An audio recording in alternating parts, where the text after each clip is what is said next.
Good morning. This is Numbers 101, and this is for my general chemistry students. And this is about equivalence and unit cancellation. And so I'm going to zoom out just a little bit here.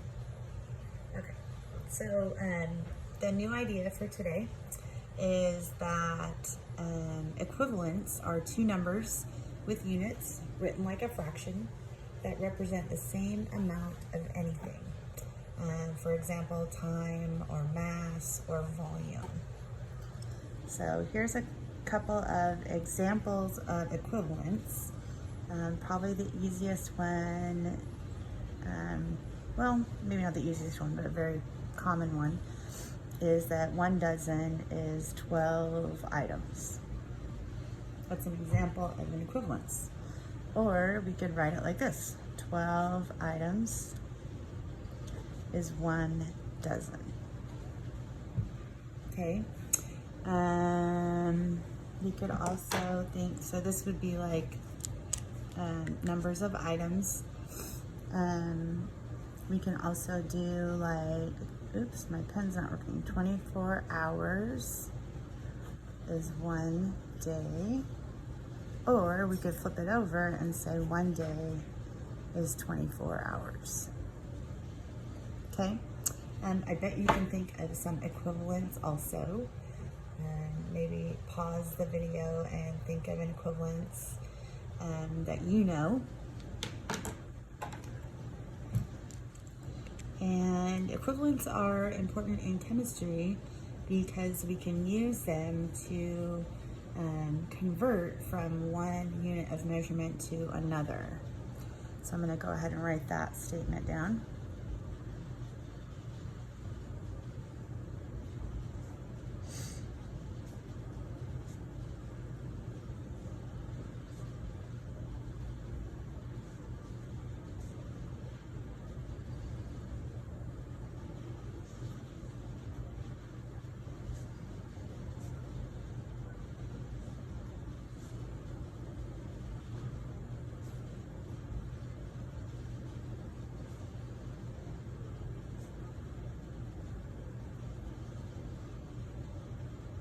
Okay, so equivalence can be used to convert a measurement from one unit to another through unit cancellation. So units can be canceled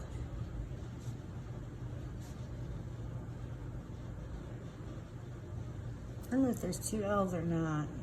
Sorry if I misspelled that. So units can be canceled like numbers or variables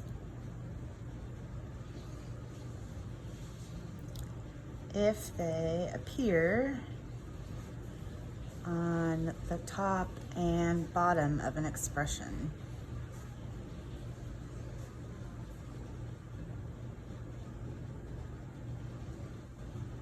Oh, parentheses. So I'm going to do a quick example here using an equivalence to translate from one unit to another. So an equivalence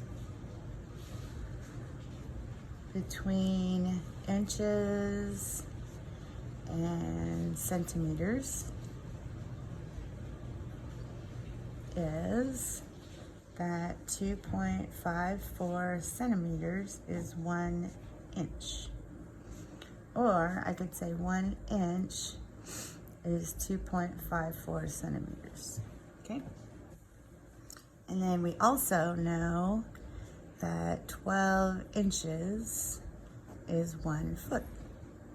Okay, so those would be, and then we could flip this over too and say 1 foot is 12 inches. So the question for this example would be, how many centimeters are in 10.1 feet? And I just realized I don't have my calculator, and so I may, well, Anyway, I'll set it up and show you how you would get the answer. How many centimeters are in 10.1 feet? So we're starting with 10.1 feet. And what we're going to do is put some equivalents out here and do multiplication. And what we're trying to get to over here is centimeters. Okay, so we have feet and we're trying to get to centimeters. So what we're going to do is multiply by several equivalents, or maybe actually two in this case. We're going to use this equivalence right here, that 1 foot and feet being the same, is 12 inches. So if we multiplied straight across, we would know how many inches are in 10.1 feet. But we don't want inches, we want centimeters. So we're going to say 1 inch is 2.54 centimeters. So the inches cancel, the feet cancel, and we end up with a number of centimeters here. The math that you would do would be 10.1 times 12 times 2.54.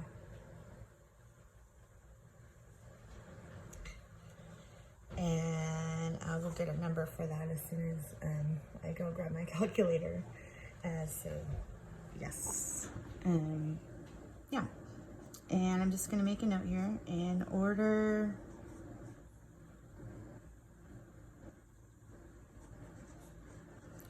to cancel the unit, it must be on top and bottom of the expression.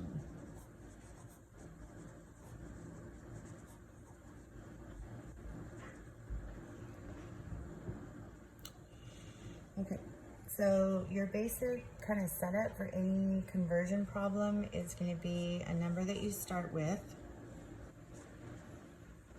So starting value. In this case, it was 10.1 feet. And then you're going to multiply by however many equivalents you need to get to the desired unit, whatever unit you're asked about. Unit that you're asked for.